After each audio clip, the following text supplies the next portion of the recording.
Today, we're served an almost daily diet of tensions and threats among Iran and Israel and the United States over Iran's nuclear program. But not many may know that 2,600 years ago, Jews and Iranians, then called Persians, lived in harmony, and that the Jews owed their very freedom to the Persian king Cyrus the Great. This little clay object, the Cyrus cylinder, tells us why.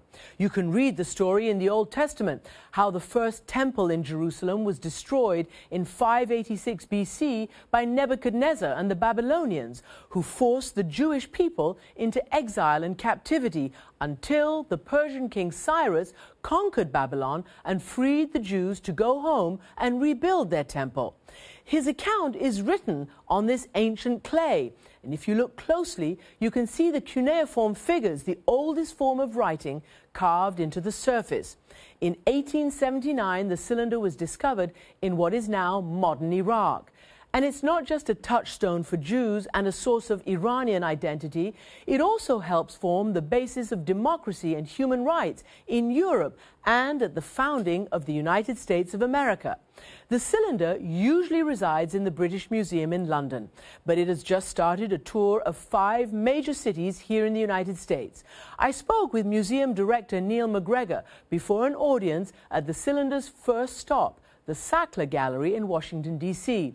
And I asked him about the meaning of this ancient artifact and how its legacy of religious tolerance and enlightened leadership is especially relevant today. Thank you for joining me. Thank you. Why is this cylinder so important today, 2,600 years old? What does it mean today?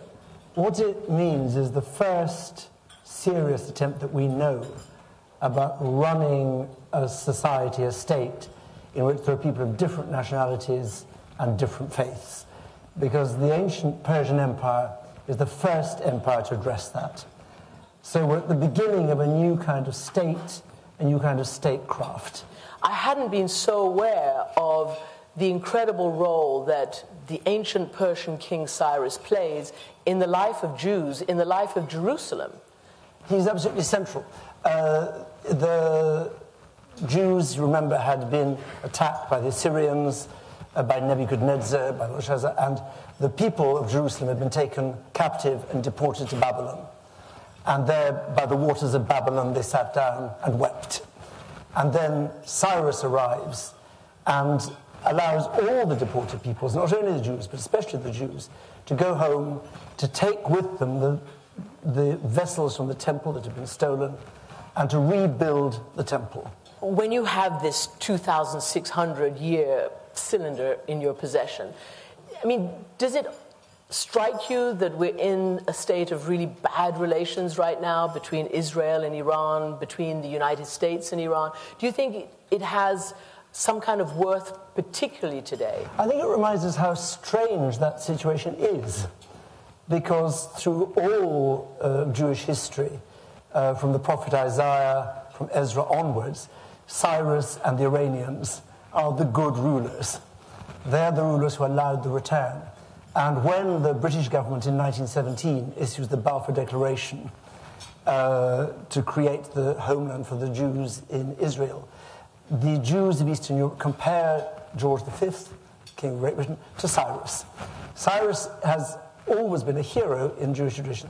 And the same in the United States, because when the founding fathers in the 18th century are trying to decide how you will run the United States, what role will religion play, this is the model. We know that Jefferson had 2 copies of the biography of Cyrus in his library. He tells his grandson that he should start by studying the life of Cyrus.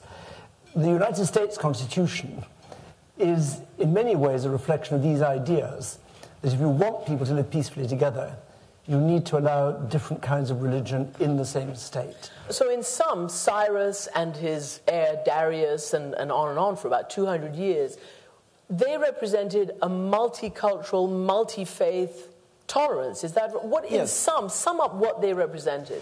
What they represent is the first recognition, I think, that if you're going to run a society with people of different languages, different beliefs, you cannot impose by force one system. you need to find a way of getting the consent of your different peoples by recognizing their diversity. And what do you hope to achieve by taking on its 5-city US tour? Firstly, it's more important, I think, now than ever, to understand Iran. And you only understand any country by understanding its history and how it views its own history. And most of us are not taught very much about Iranian history in school. So I hope it'll allow a large public to think again about what it means to be an Iranian if you are an Iranian, how you look at the world, how you think about yourself. Neil MacGregor, thank you very much indeed. Thank you.